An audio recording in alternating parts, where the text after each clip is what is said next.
Hi friends, welcome to Nivi mini form YouTube channel. நம்ம இன்றைக்கு பார்க்க இருக்கிற விடயம், நம்மளோட இன்குபேட்டரில் வச்ச முட்டைகளில் கரு உண்டாகாத முட்டையை நம்ம எப்படி பயனுள்ள வகையில் அதை பயன்படுத்தலாம் என்றதான் நம்ம பார்க்க இருக்கிறோம்.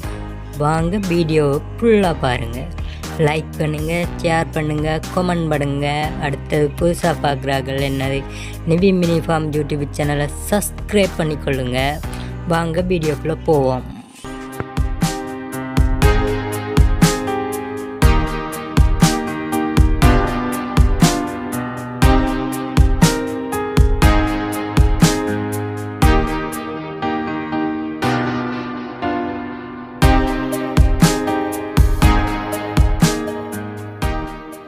ஓகே ஃப்ரெண்ட்ஸ், இன்குபேட்டரில் நாம் ஒரு 10 முட்டை வச்சோம்னு சொன்னால் அந்த 10 முட்டையும் பொரிக்கிறது கிடையாது. அப்படி நம்ம 10 முட்டையும் பொரிக்கணும்னு சொன்னால் நம்ம இன்குபேட்டரில் வைக்கிறதுக்கு முதல்லே நம்ம அந்த முட்டையில் ஃபோன் லைட்டில் செக் பண்ணிக்கொள்ளணும். அதை எப்படி செக் பண்ணுறேன்னு எனது யூடியூப் சேனலில் இன்குபேட்டர்ன்னு சொல்லி ஒரு ப்ளேலிஸ்ட் இருக்குது, அதில் போய் பார்த்துக்கொள்ளுங்க. அதில் இருக்குது எப்படி நம்ம 10க்கு 10 முட்டையும் பொரிக்க வைக்கலாம்ன்ற வீடியோ அதில் இருக்குது, பார்த்துக்கொள்ளுங்க. அப்போ நம்ம 10க்கு 10 முட்டையும் பொரிக்கலாட்டி அந்த முட்டைகளை என்ன செய்யலாம் என்றதை இப்போ அப்படியே தொடர்ச்சியாக பார்ப்போம். இப்போ இன்குபேட்டரில் வச்ச 10க்கு 10 முட்டையும் 5ஆவது நாள் இன்குபேட்டரில் இருந்து வச்ச 5ஆவது நாள் கரு உண்டாயிருக்கா இல்லையான்னு சொல்லி நம்ம செக் பண்ணணும். அது எப்படி செக் பண்ணுறேன்னு சொல்லி அந்த வீடியோவும் எனது இன்குபேட்டர்ன்னு சொல்லி அந்த ப்ளேலிஸ்ட்டில் இருக்குது, அதையும் பார்த்துக்கொள்ளுங்க பார்க்காதாக்கள்.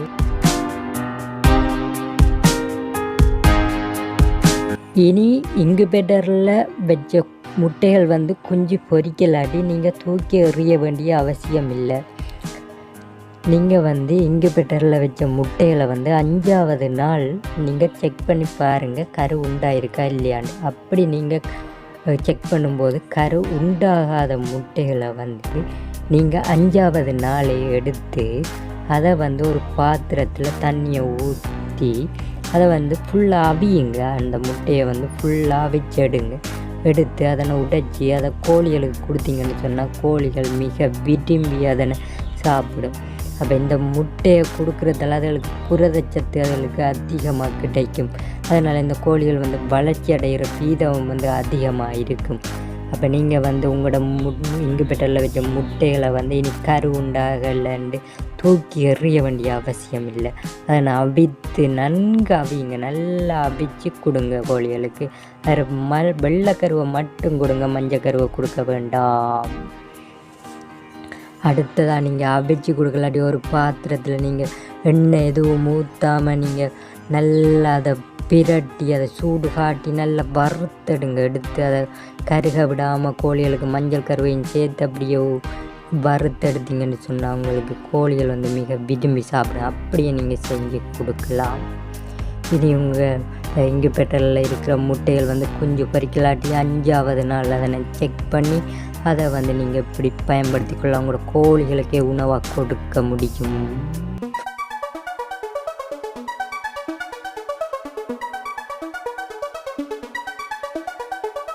அவிச்ச முட்டையில் அதனை கோதுகளை உடைத்து அதை வடிவாக சுத்தமாக்கி கொள்ளுங்க முதல்ல.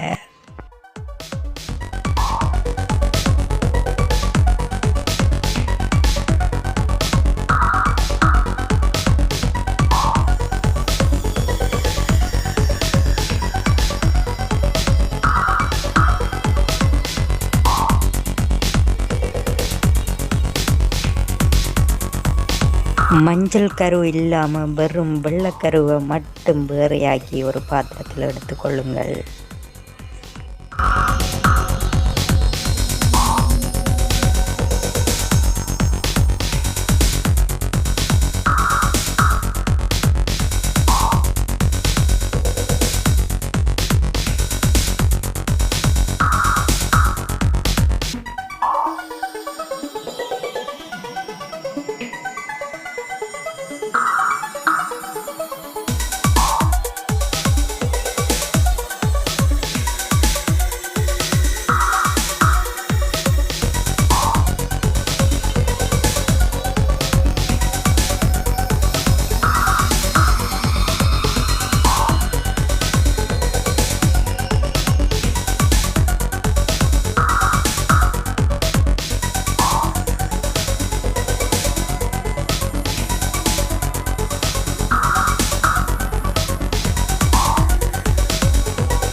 நீங்கள் பேரையாக்கி எடுத்த வெள்ளைக்கருவை ஒரு பாத்திரத்துக்குள்ளே தண்ணியை எடுத்து அதை நல்ல வடிவாக சுத்தம் பண்ணி எடுத்துக்கொள்ளுங்க. அந்த தண்ணிக்குள்ளே போட்டு வடிவாக அதை கழுவி சுத்தமாக்கி எடுத்துக்கொள்ளுங்க. பிறகு நீங்கள் சுத்தமாக்கி எடுத்த வெள்ளைக்கருவை துண்டு துண்டாக சின்ன சின்ன துண்டுகளாக நீங்கள் பிரித்து எடுத்துக்கொள்ளுங்க. என்று சொன்னால் கோழிகள் வந்து சாப்பிட்றதுக்கு இலவாக இருக்கும். அதனால் சிறு சிறு துண்டுகளாக வெட்டி எடுத்துக்கொள்ளுங்க. இல்லாட்டி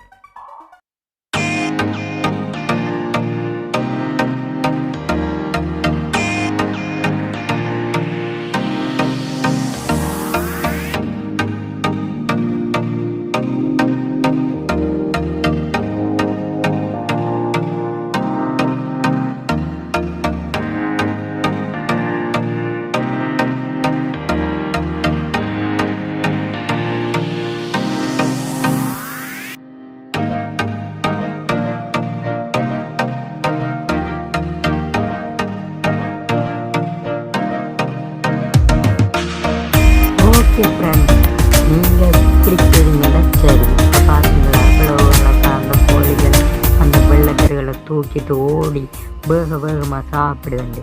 இனி உங்களோட இன்குபேட்டரில் வச்ச முட்டைகள் வந்து கரு உண்டாகலாட்டி 5ஆவது நாள் செக் பண்ணுங்கள். செக் பண்ணிவிட்டு அதை எடுத்து அதை அபிச்சு உங்களோட கோழிகளுக்கு எடுத்து வெள்ளைக்கருவை மட்டும் கொடுங்க.